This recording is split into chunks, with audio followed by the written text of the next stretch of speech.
Hello there, Ben Kavanagh here, and I think it's time for another story. This story takes place in Thailand, and it's a story of another lost life. So we're up to two now, two lost lives. So I was on holiday with some friends. They were all Irish, I think. No, a couple were English. And when was this? I must have been 19. I think I was 19. So when was this? Like, how old am I? So 5 years ago, it was 2015, around 2015. And we were traveling from Vietnam to Cambodia to Thailand. And we were going to finish our holiday with traveling around the islands of Thailand and going to the full moon party. It was a full moon party, yeah. It was the one that was on the beach. There's a half moon party and a full moon party. And we were going to the one on the beach. Anyway, holiday was lovely. Also, excuse me, I'm a bit sniffly. It's not the coronavirus. So, holiday was going well. Vietnam is beautiful. Met some other Irish lads there and they joined us, so that was great. We went to Cambodia, which was also lovely. And then it was Thailand. Thailand is where the story gets a little more interesting. So, started to feel sick at some point. Started to feel unwell. And like I said, this is 2015, so I don't want anyone in the comments being like, oh my God, he was patient zero. No, it was years ago. So I was in Thailand, started to feel unwell. Well, I was starting to feel unwell very into the holiday. So we're towards the end of the holiday. I'd say we only had maybe 5 days left.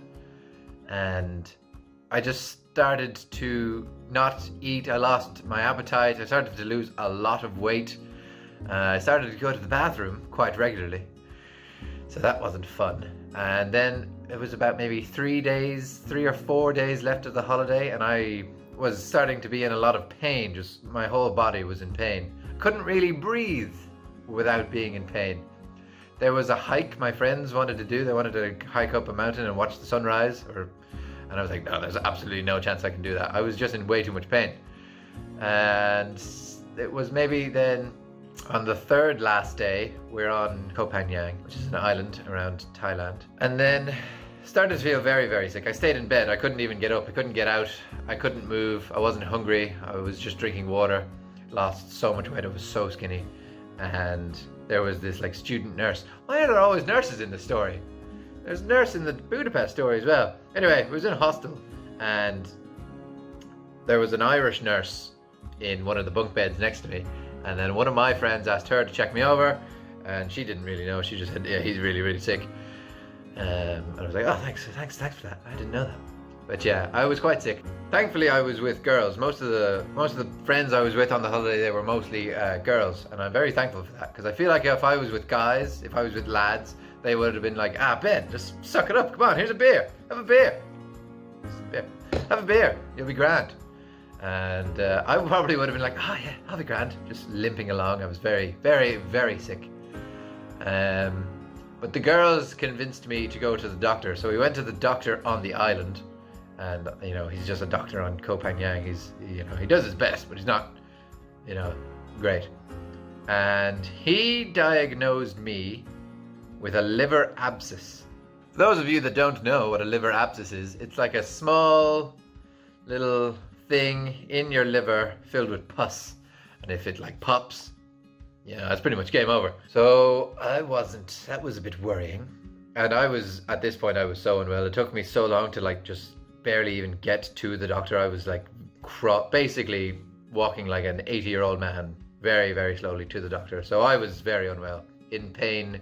Every time I breathed, I was in a lot of pain. He says, we need to get this man to the mainland as soon as possible. I don't think he'll make it to tomorrow. I was like, oh, jeez. I didn't actually know much of this. This is my friend told me this later on, because she was helping to look after me. The way we had to get from the island to the mainland was by a speedboat because I was that unwell. We needed to get a private speedboat, sent from the hospital or by the doctor to the mainland. Otherwise, I wasn't going to make it to the next day because if this liver abscess popped, that's it. That's game. That's Ben. Goodbye. No more lives. So I was lying in a bed in the doctor's, absolutely dying. This is when we called my mother. This is when we called the mother. And the mother said, check his eyes. So my friend's on the phone. I'm just dying in a bed. I'm just like, oh my God, please. And my friend is on the phone to my mother explaining the story to her, and she says, like, look into his eyes, and my friend looked into my eyes to see if they were yellow, and they were apparently quite yellow, and eyes aren't meant to be yellow. So my mother was quite concerned then. She was looking at flights to come over, but there was no need at the time. So the COVID-19 thing, it's not the first time I've almost not survived Asia, and my mother has been through a lot of stress. But, that's life. So we needed a speedboat, and the insurance was very slow to come through. The insurance weren't listening, they weren't like answering the phones, and the speedboat alone cost like $1,000 because it was an emergency. So that was really delayed everything. But eventually, the insurance finally came through, and we got on basically a tuk-tuk kind of thing from the doctors to the dock. It wasn't even that far, but I was just in absolutely no condition to like walk anymore. And this is when we'll start to put in the videos, the Snapchat story that my friend took of the whole thing, knowing that, Ben's about to die. We should probably record it so we can show people later. And who knew, 5 years later, I'd be putting it on YouTube. So yeah, in the video here, you can see my friend and I in the little tuk-tuk being brought to the dock to get on the speedboat. And this was tense. If we don't get to this speedboat in like the next 20 minutes, the tide is going to be too strong, and you just won't be able to travel on such a small boat, on such open water. Like, you just wouldn't be able to do it. So it was either the insurance comes through in the next half hour, or you're not going to make it to tomorrow, you're not going to get to the mainland, and you won't get to a hospital. But luckily, things started to go well after I had become very ill. So we got onto the speedboat. Here you can see the little trip we took on the speedboat. It was kind of cool. I couldn't really appreciate it at the time, but it was pretty cool. I was still so sick. If you look at me in the video, in the little Snapchat story my friend took, I'm so skinny. I'd lost so much weight. My collarbones were like out. It's disgusting. And yeah, I was knocking on death's door. That's what it felt like anyway. So we get to the mainland, wait about like 30 minutes for an ambulance to show up. I don't know what they were doing, just waiting around. And then the ambulance came. As you can see, here's me getting into the ambulance. We ride in the ambulance. I don't even remember it. I was so like out of it. I was just not in my head at all. I was so just barely conscious. Can't really remember any of that. And then we get to the hospital. They hook me up. Lots of fluids coming into me, lots of different things being put into my hands and my arms. And then we are just taken to my room for the next few days.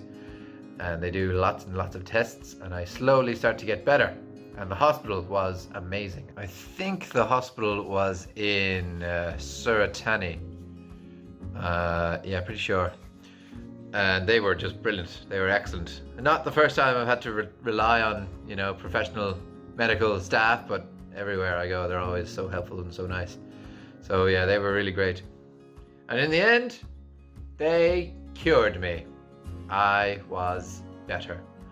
Still felt quite, it had been quite the ordeal on my body, and I wasn't nearly 100% when I left, but it was, I didn't die, as you can tell.